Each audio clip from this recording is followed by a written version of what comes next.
Hey, what's up, fam? It's your boy JCG. I'm back with another video, and I am about to see He-Man, the Masters of the Universe.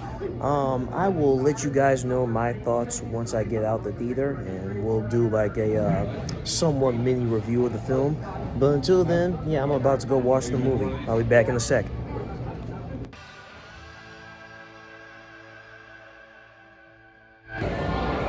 Hey, before I start the review, let's just talk about the fact that they literally turned the front of my theater into a whole arcade.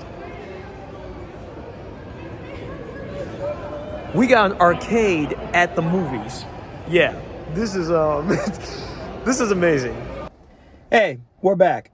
So, basically, to give you a rundown of the movie, this is essentially the origin story of He-Man. This is the story of Adam, that is He-Man's real name.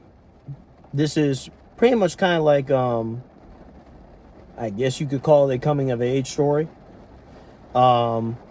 He's just trying to figure out who he needs to be, who his family wants him to be, mainly his father. And when his home world of Eternia is attacked, sorry about the noise outside, it's raining where I'm at, but basically, when Skeletor attacks his home, he's sent away to Earth with the Sword of Power.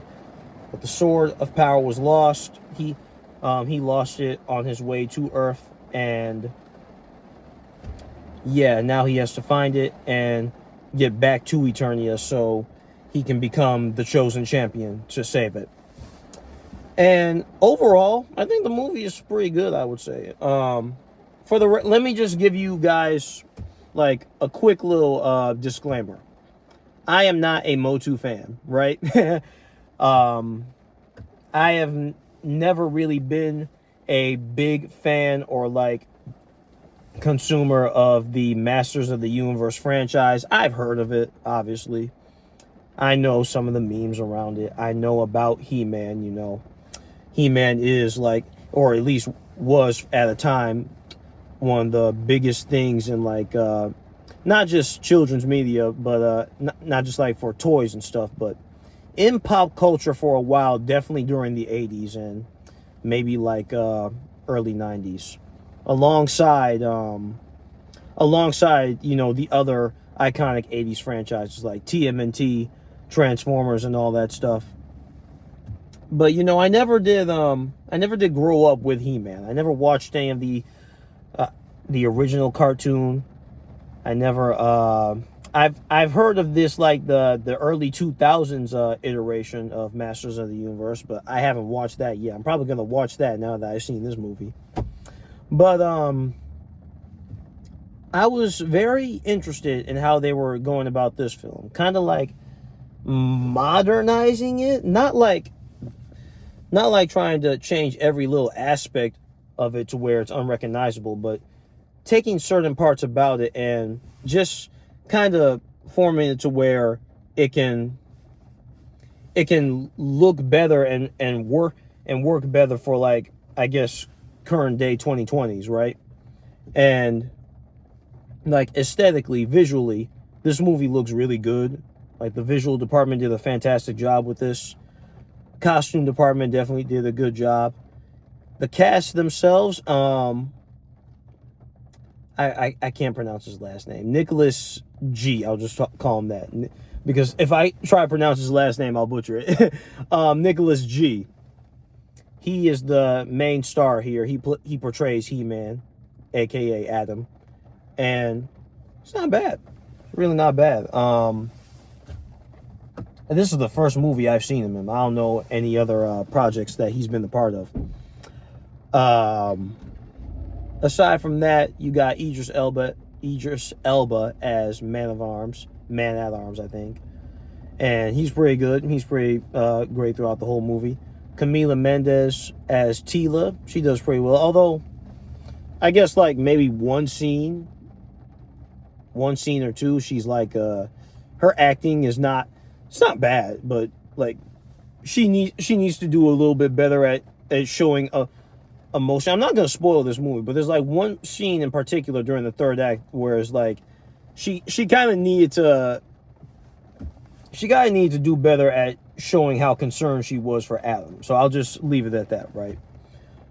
Jared Leto as Skeletor. I know there's a lot of controversy around Jared Leto, but I'm just going to say this.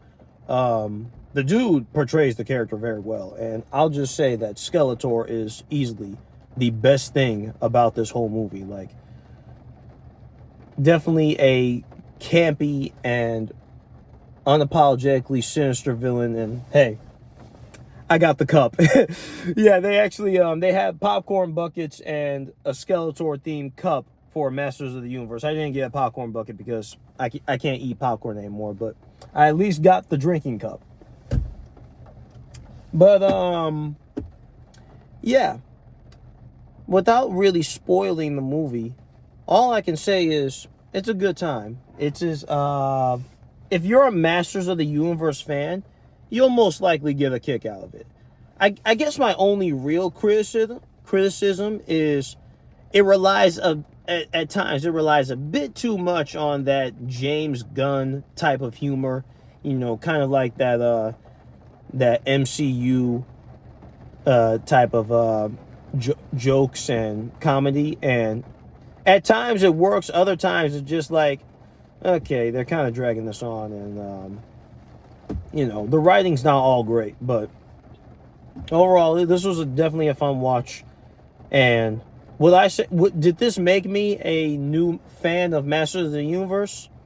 Not exactly, but this movie did catch my interest, and I have to say that now I kind of do want to look at some past MOTU material, just to you know, explore a little bit. I'm definitely gonna watch, like I said, the early 2000s iteration of this franchise, and yeah, maybe just see if it sticks with me for a little bit longer.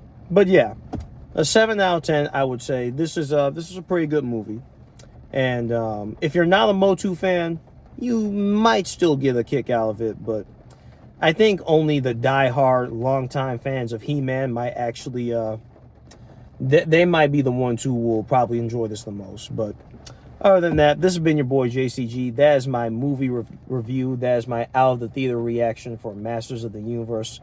If you've seen the movie, tell me your thoughts below without spoiling it. And yeah, I'll see you guys next time. God bless. I'm out. Deuces.